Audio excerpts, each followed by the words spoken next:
این چیه؟ کارنامه پسرته.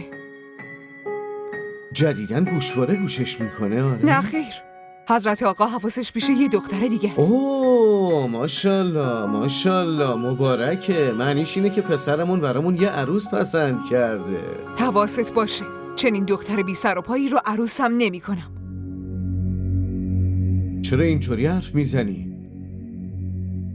تو که اصلا این دختر رو نمیشناسی، برای چی پشت سرش حرف میزنی؟ تو ماشین فؤاد رو صندلی کنار راننده نشسته بود. نباید دختر خانواده شریفی باشه. نشستن روی صندلی کنار راننده جرم بزرگی نیست. الکی اینطوری حرف نزن، زشته. شما دوتا پدر و پسر برای من نقشه کشیدین ها. اما یه چیزی یادت باشه، عروسی که قراره تو این خونه بیاد فقط ماریاست، به جز اون کسی دیگه بابا، تو نمیاد. هم همش فکرای بد میکنی. حالا هی درباره ماریا فکر کن و هی به ما غذای سوخته بده. خب نباید درباره دختر کسی اینطوری حرف بزنی. ما را در شبکه‌های اجتماعی دنبال کنید.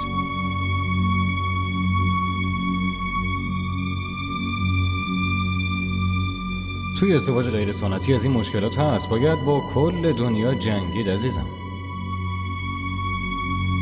کارن، بله.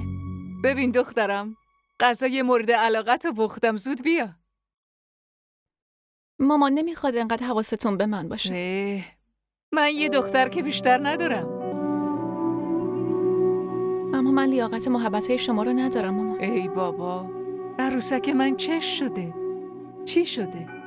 ببین، من 1000 بار بهت گفتم تو نگران درس و مشقت نباش. من که نمیذارم تو بری سر کار دخترم. مامان موضوع درس خوندن نیست. پس چی شده؟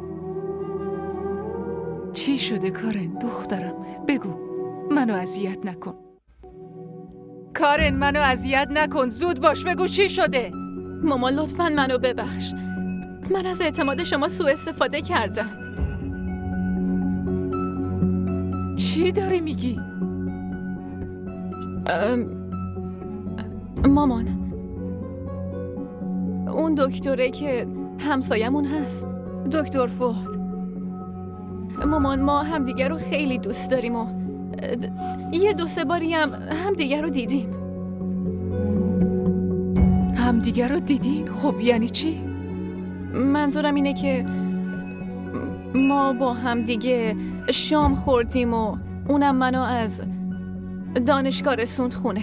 اما مامان، فؤاد خیلی خوبه، خیلی منو دوست داره، عشق واقعی. مامان لطفاً منو ببخشید. شما که میدونید من هیچ وقت نمیتونم بهتون دروغ بگم. هیچی رو نمیتونم پنهان کنم. مامان، من هیچی رو نمیتونم ازتون پنهان کنم. لطفاً منو ببخشید مامان، لطفاً ببخشید. لطفاً ببخشید.